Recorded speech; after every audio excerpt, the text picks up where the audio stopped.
Glória a Deus. Ainda em pé, irmãos, abra sua Bíblia, no capítulo 6 do Evangelho de São Mateus, versículo de número 12 até o 15. Glória a Deus. Capítulo 6, bem conhecido esse assunto, diz o texto sagrado. Vamos ler desde o verso 9. Portanto, vós orareis assim: Pai nosso que estás no céu, santificado seja o teu nome. Venha o teu reino. Seja feita a tua vontade, tanto na terra como no céu. Pão nosso de cada dia nos dá hoje. Perdoa-nos as nossas dívidas, assim como nós perdoamos aos nossos devedores. E não nos induzas à tentação, mas livra-nos do mal, porque teu é o reino, e o poder e a glória para sempre. Amém. Porque se perdoardes aos homens as suas ofensas, também vosso Pai Celestial vos perdoará a vós. Se, porém, não perdoardes aos homens as suas ofensas, também vosso Pai vos não perdoará as vossas ofensas. Amém. Glória a Deus. Estejam assentados. Amados irmãos, o texto que lemos é muito conhecido. Muito importante pensarmos nesse texto. O Senhor Jesus, preocupado com o bom andamento dos seus discípulos e da sua igreja que estava brotando, estava nascendo, ele fala sobre o Pai Nosso, ensinando como os discípulos deviam orar, ensinando eles a orar. Mas dentro da oração do Pai Nosso tem tantas coisas que nós aprendemos. Aqui é a forma de orar, como o crente se dirigir, como começar a orar. É uma forma de oração. Mas o assunto que me chamou a atenção aqui foi quando ele chegou na palavra perdão. E eu pensei, vou falar algumas palavras sobre perdão com a igreja antes de nós orar, antes da ceia. Por quê? Existe o perdão eu me perdoar a mim, existe o perdão eu perdoar o meu irmão, existe o perdão que eu peço perdão para o meu irmão que pecou contra mim, e existe o perdão que eu peço para o meu Deus, para ter um concerto com o meu Deus. Então esse assunto é muito vasto, e eu gosto de pregar, todos nós, os pastores, gostamos de pregar. Hoje, inclusive, temos inúmeros pregadores, mestres e professores aqui, são exímios pregadores, e nós gostamos de ouvi-los, e entende bem o que eu quero dizer com isso. E se eu gosto de pregar, como eu prego? Como eu vou pregar a palavra, se eu não tenho um coração perdoador? Para me falar sobre perdão, eu preciso estar disposto a perdoar se alguém me ofendeu, e estar humilde para pedir perdão para alguém se eu ofendi, e ter um coração quebrantado diante do Senhor, contrito, para pedir perdão a Deus se alguma coisa eu também fiz para o meu Deus. Porque quando eu penso em salvação, eu preciso pensar em perdão. Como pensar em salvação se não pensar em perdão? Quem não é perdoado não é salvo. Se eu pensar nos céus, penso em perdão. Se eu pensar em vida eterna, penso em perdão. Se eu pensar em contenda e conserto, também preciso pensar em perdão. E se eu pensar em culpa, também penso em perdão. Quando se fala em perdão, é uma área muito abrangente, e todos nós, os crentes, precisamos todos os dias dependermos de Deus para o perdão contínuo, o conserto contínuo que nós temos que ter com o Senhor. O que significa a palavra perdão, pastor? Perdão, remissão da pena. Na verdade, é um perdão total da dívida, é livrar da culpa, ou resolver todo o problema de culpa. Isso significa perdão. Isso aconteceu com nós também. Mas o que é perdão? Ele significa isso, mas é estar perdoado, é estar liberado, deixe ir, deixe ir embora livre, é cortar as amarras, é ficar livre. Jesus se preocupou tanto com o perdão, que quando ele foi curar o paralítico, ele priorizou o perdão. Perdão é prioridade, é mais prioridade do que a ressurreição de um morto, é mais prioridade do que um paralítico levantar, é mais prioridade do que a cura de um enfermo de qualquer tipo de enfermidade, porque o perdão tem muito valor. É por causa dele que nós estamos aqui. Nós vamos celebrar a ceia por causa do perdão conquistado. Nós vamos participar do pão e do vinho, do cálice, porque um dia ele conquistou o perdão no Calvário por nós. Glória a Deus. A melhor coisa que Jesus fez para aquele homem que estava levantado na cruz, pregado do lado dele, foi liberar perdão para ele. Jesus se preocupou, que priorizou. Nós temos que priorizar a nossa vida espiritual com Deus, estarmos sempre perdoados. Um homem perdoado é um homem com a consciência limpa. Um cristão perdoado é um cristão tranquilo, em paz. Se ele é perdoado por Deus, ele não se preocupa com o final da sua vida, com a sua eternidade. Se ele vive bem com as pessoas, tem comunhão, perdoa todo mundo, é perdoado por todos também. Vive bem e está em paz. Glória a Deus. Perdão de pecado, eu estava pensando, os advogados, juízes, as autoridades que estão aqui, que são versados na lei, sabem que pecado não está muito ligado ao direito ou ao dever, porque existem coisas que não é crime, mas é pecado, não pode ser processado por aquilo, mas Deus pune, porque Ele é Deus santo, e os juízes da terra têm uma visão da lei. Mas por que também não tem muito a ver com a questão de leis, o pecado e o perdão? Porque o perdão eu dou se eu quero. Eu não tenho direito, dever de dar. Você não tem o direito de, você não tem o dever de perdoar ninguém, legalmente falando, mas também não tem o direito de receber. Ninguém pode obrigar você a perdoar o seu irmão, ou eu perdoar. Ninguém pode obrigar alguém a perdoar você também. Isso é uma questão pessoal. Então não tem muita legalidade, eu perdoo se eu quero e peço perdão se eu quero. Mas Jesus ensinou, perdoar. Glória a Deus. O perdão, ele depende das pessoas ajudarem a gente a consertar na maioria das vezes. Por quê? Porque o pecado amarra a pessoa. A intriga amarra, a contenda amarra. E uma pessoa presa, ele precisa de perdão para ser liberado. Quem sabe tem alguém aqui que está amarrado em alguém, por um ódio, amarrado por uma contenda. De repente alguém fez alguma coisa para a sua família, e você não conseguiu perdoar, e você vive sofrendo com isso.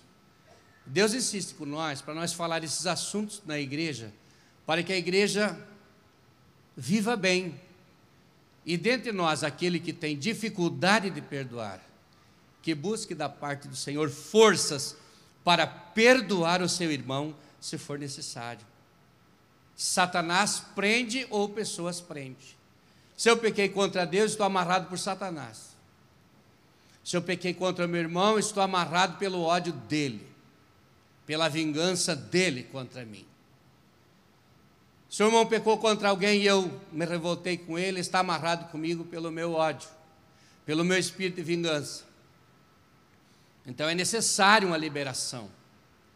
Deus quer trabalhar em nós, nos ensinando como vamos administrar as situações. Mas se mataram alguém, como vai pedir perdão para essa pessoa? Daí vai para um outro estágio, porque o conserto é diretamente com Deus. Perdão depende de pessoas para liberar, porque é uma ação. que a pessoa, é um ato que a pessoa faz. É um ato. Ele resolveu se quebrantar, abrir o coração e perdoar, ou pedir perdão. É comum eu receber pessoas que querem se consertar. Pastor, eu preciso pedir perdão para fulano de tal. Às vezes por telefone mesmo, já ligo, faço a mediação.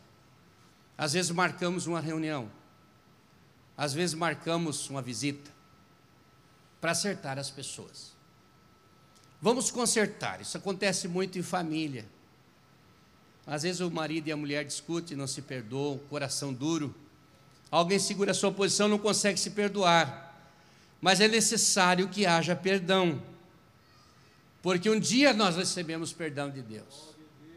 E quando eu perdoo um irmão, ou eu peço perdão, eu estou manifestando o resultado da obra que Deus fez na minha vida.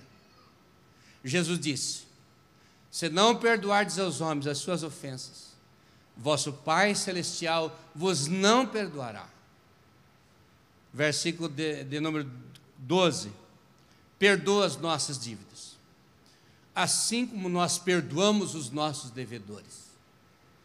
Daí Deus avalia e olha, como ele perdoou seu irmão, que lhe ofendeu, que falou mal dele, como ele perdoou. Será que perdoou mesmo? Do jeito que ele fez, eu vou fazer.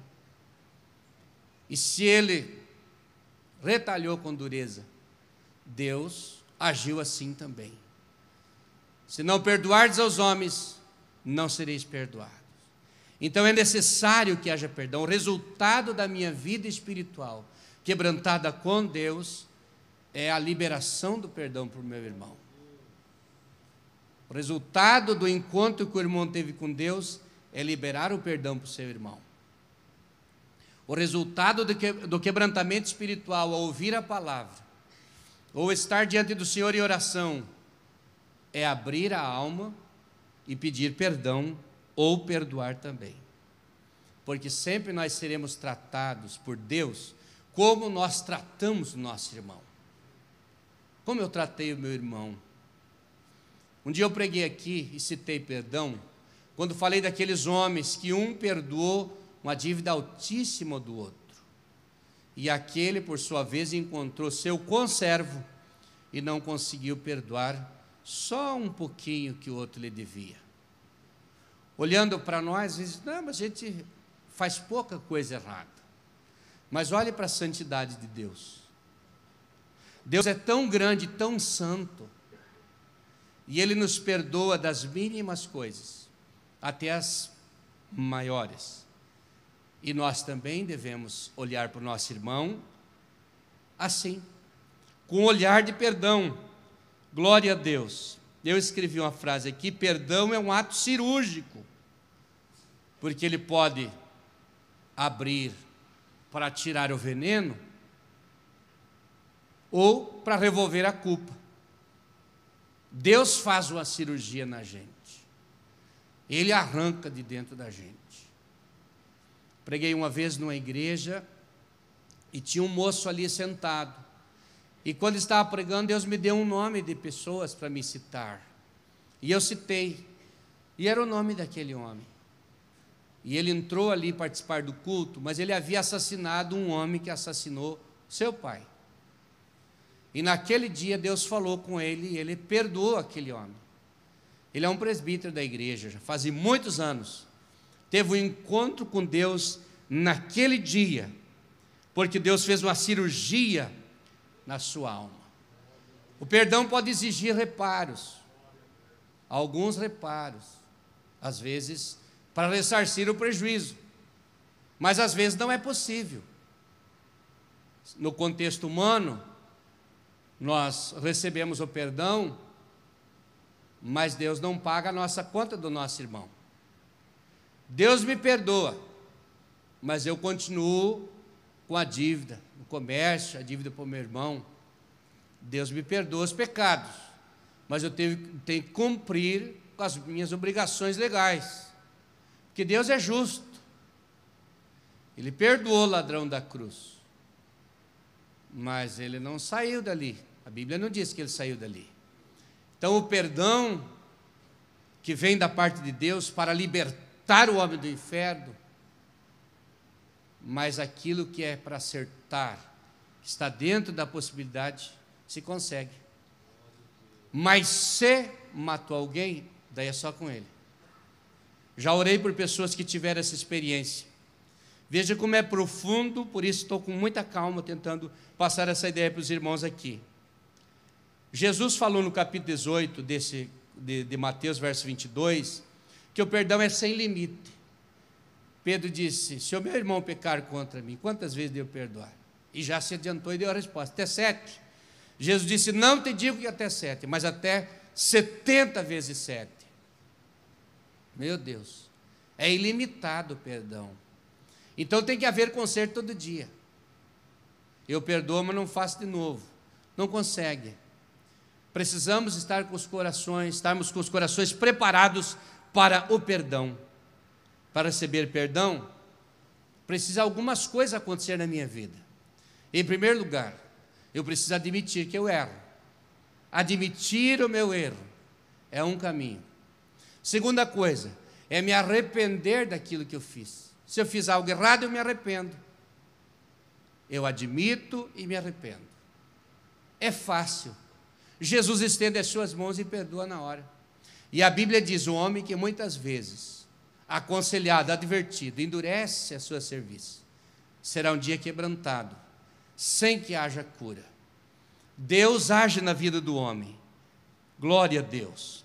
Para receber perdão, eu preciso dessas coisas, porque o perdão está ligado à fé e ao arrependimento. A Bíblia diz que é para crer para o arrependimento, crer para receber o perdão, e se arrepender e se converter, e um monte de coisa ali no capítulo 2 de Atos dos Apóstolos, versículo 42 em diante. E Jesus ensinou sobre o perdão, porque ele queria livrar o homem do fogo do inferno. Então ele ensinou vários textos na Bíblia. Eu dei uma olhadinha rápida e li 37 versículos que falavam sobre o perdão na Bíblia. Na carta aos Efésios, no livro de Provérbios, no livro de Salmos, Salmo inteiro falando sobre perdão. Um assunto que nós temos na Bíblia, aberta na nossa frente, diante dos nossos olhos, e muitas vezes nós não pedimos perdão. Você precisa se perdoar. Veja como está hoje a sua vida. Vamos fazer uma avaliação aqui. Por quê? Muitas pessoas não se perdoam e os resultados são funestos. Nós estamos hoje trabalhando contra uma onda de suicídio muito grande. Há poucos dias tinha um pregador aqui, visitando as escolas, os colégios, dando palestras contra o suicídio. Até escreveu um livro e os irmãos compraram. Mas quem está com veneno dentro dele parte para essas loucuras: suicídio, doenças psicológicas, emocionais, as pessoas enfermas, sofrendo, alguns se jogando de prédios, porque sua consciência acusou, e não consegue se livrar da consciência. Dentro dele tem um problema sério, precisa se livrar. Fica se martirizando e pensa: se eu morrer, estou livre. Se eu morrer, termina tudo. Não pode se suicidar. É bíblico. Vós sois o templo do Espírito Santo. O Espírito Santo habita em vós, a Bíblia diz. E a Bíblia diz: aquele que destruir o templo de Deus, Deus o destruirá, porque Deus é santo. Então, se eu destruir o templo de Deus, Deus vai me destruir. Eu sou o templo do Espírito Santo, você é o templo do Espírito Santo. Você tem que cuidar desse templo, desse corpo. Você não pode profanar esse corpo. Você não pode vulgarizar esse corpo. Você não pode entregar ele à disposição de Satanás. Você não pode dar teu corpo para Satanás usar. Você tem que santificar esse corpo. Jejum, oração, palavra de Deus, cuidado, prudência, vigilância. Daí vem uma série de coisas que está contidas na Bíblia Sagrada para nós observar. Existe algo que você não se perdoa? Ou existe algo que você não perdoa nas pessoas? Faça uma avaliação. Você aceita que você tem algum tipo de problemas para resolver? Você aceita que você tem dentro de você, todos os dias, uma necessidade de pedir perdão de alguma coisa? Alguma fragilidade? Você aceita mudar alguma coisa para que Deus te dê um coração mais flexível? Você aceita mudar a mente, mudar o comportamento às vezes, mudar as atitudes às vezes, para receber o perdão de Deus? Veja só, você precisa saber que nós já fomos condenados, nascemos na natureza pecaminosa, e a sentença foi dada, todos destinados ao inferno.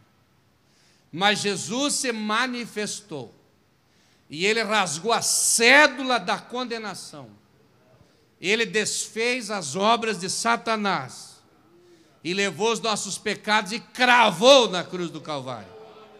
Glória a Deus. Jesus se fez pecado por nós. Toda a culpa, todo o pecado tem um preço a pagar. Os homens condenados. Qual o preço? Sangue, sacrifício, morte do Filho de Deus. Ele se entregou, o Cordeiro de Deus, que tira o pecado do mundo, se entregou a si mesmo.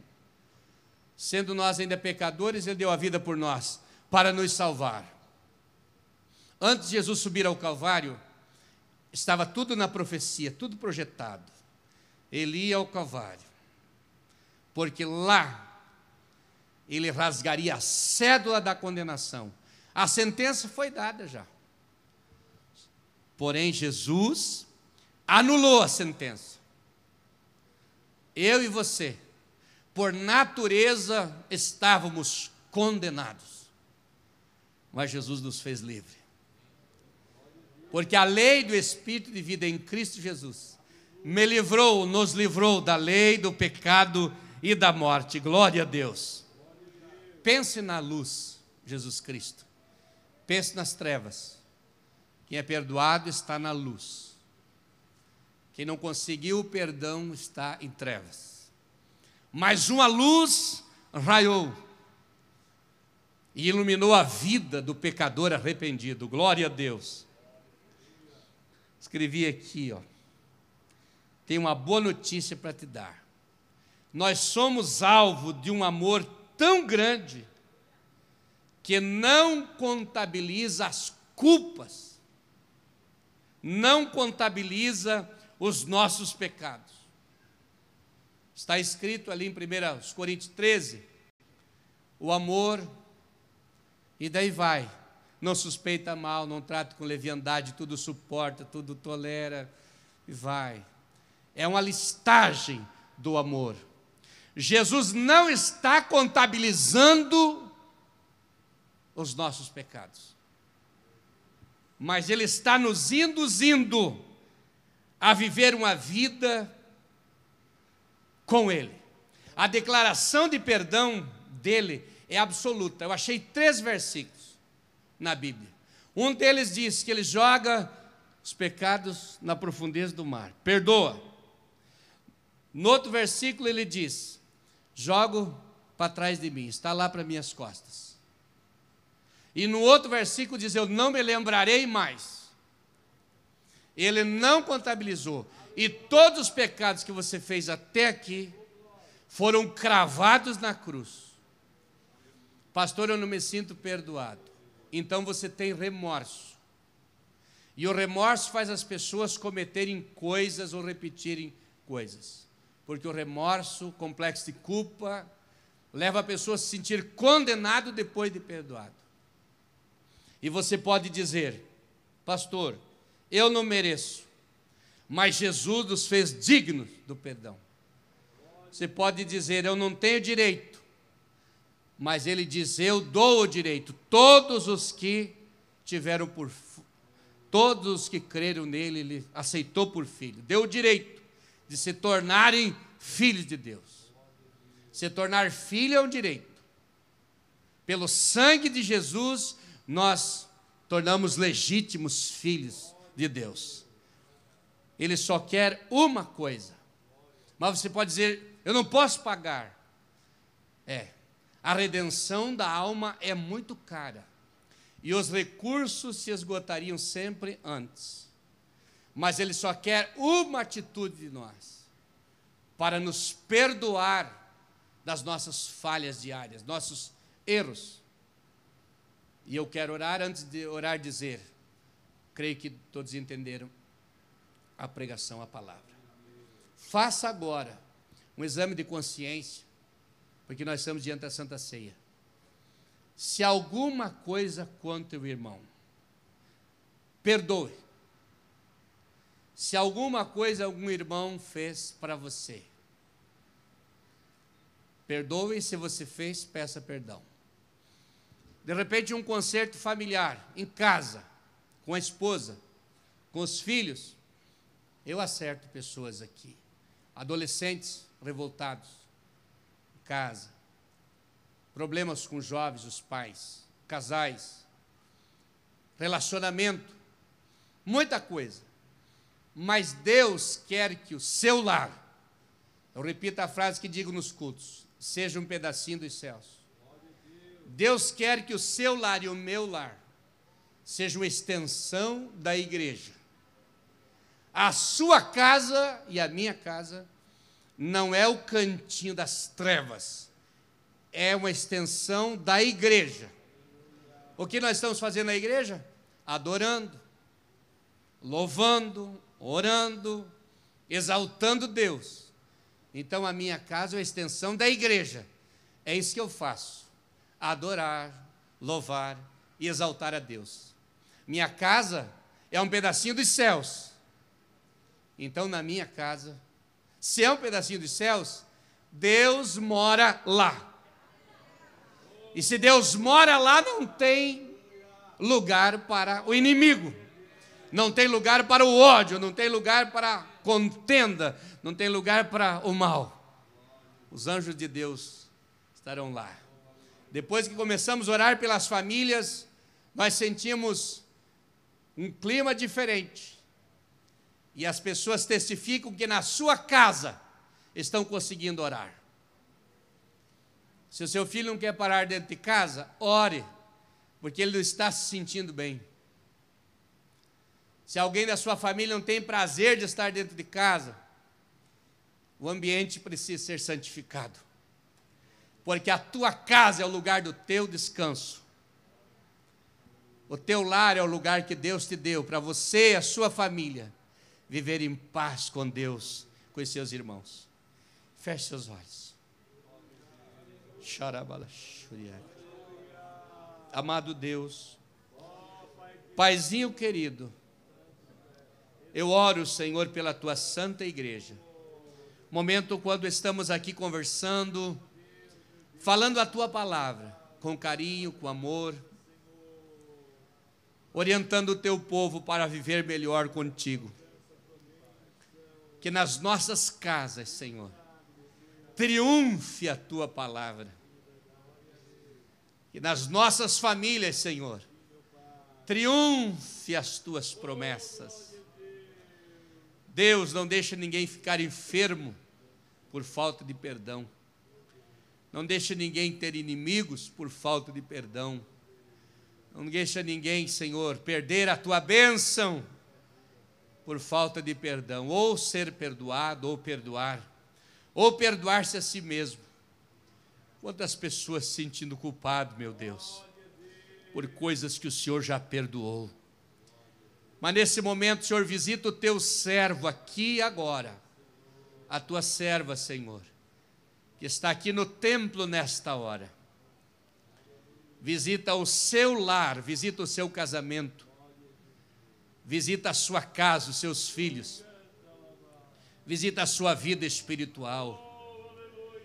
Deus, destrói toda a força contrária, tira as trevas, Senhor, tira, Senhor, o clima pesado, Senhor, repreenda a contenda, repreenda as divergências, e que haja temor do Senhor dentro desse lar, que os teus anjos entrem nessa casa, que os teus anjos entrem nesta família, entre nesse casamento, e as notícias sejam alvissareiras no dia de amanhã, pelas obras que o Senhor está realizando, que os teus filhos vivam bem, os demônios sejam vencidos e derrotados, e esta vida viva bem contigo, que haja um conserto pessoal a cada dia em todos nós, e o Senhor aplique sobre as nossas vidas o perdão contínuo, que o Senhor tenha misericórdia de todos nós, Senhor.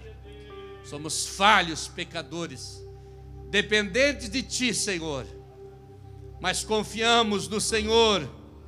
Glória a Deus, que o Senhor não está contabilizando as fraquezas do Teu servo, da Tua serva, que se quebranta nesta hora, que abre o seu coração para uma cirurgia espiritual, para o Senhor arrancar o veneno da culpa, arrancar o veneno da serpente, arrancar, Senhor, esse peso da alma, do coração, da vida.